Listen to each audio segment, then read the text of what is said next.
Congressman, is this more evidence that COVID began in a Chinese lab in Wuhan? Are you convinced of that? Yeah, I'm definitely convinced of that. But I think we shouldn't be surprised when our government tells us things that are not accurate, that they try to hide documents. I mean, that shouldn't surprise us. I mean, think of all the things they told us that weren't true. They said it wasn't gain-of-function research done in the lab. They said it wasn't our tax dollars used in this lab in China. They said the virus didn't come from the lab. No, it was a bat to a pangolin, to a hippopotamus, to Joe Rogan, and then we all get COVID. I mean, remember they said the vaccinated couldn't get it. They said the vaccinated couldn't transmit it. They said masks work. They said there was no such thing as natural immunity. First virus in history where there's not natural immunity. So everything they told us turned out to be false. It probably shouldn't surprise us that they tried to hide the documents and the evidence that refuted and wasn't consistent with what they were telling the very people, the American people, the very people they're supposed to serve and who pays their salary. Was public health, the policy, public health during the pandemic, does it add up to a disaster?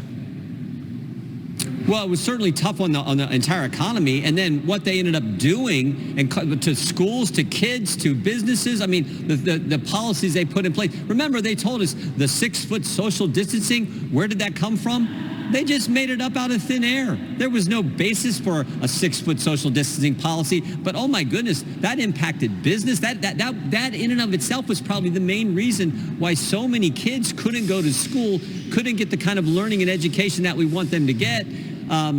It was again, all these ridiculous things, by the way, driven by policies from individuals who never put their name on a ballot. When did Dr. Fauci ever get elected to anything? But he was running the world. He was running everything. That is not supposed to be how it works in a constitutional republic like we have. It's supposed to be the people who put their name on the ballot.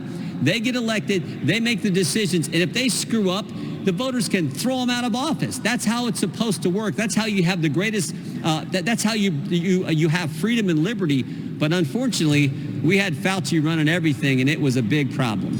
Congressman, what's this about a judge related to one of the Trump cases making negative statements about Trump? Is it okay for a judge to do that? Can you explain the circumstances here? No, it's not, because I think it shows bias and prejudice. But frankly, that's all we're getting from these judges. Not just Beryl Howe, the one you're talking about here, said all kinds of disparaging things about President Trump and now has a number of cases in front of her. But also Judge Engoron, Judge Merchan. I mean, all these judges, like Judge Merchan. You talk about someone who should recuse himself from this situation where his daughter is a big-time fundraiser for Democrat elected officials. So this is just more of the left. What we see with this whole lawfare operation, what we see with all these cases against President Trump. Now, the good news is, Stuart, they're all falling apart. I mean, the Fonnie Willis case is falling apart in Georgia. We found out Jack Smith changed the sequence of the documents that he seized at Mar-a-Lago.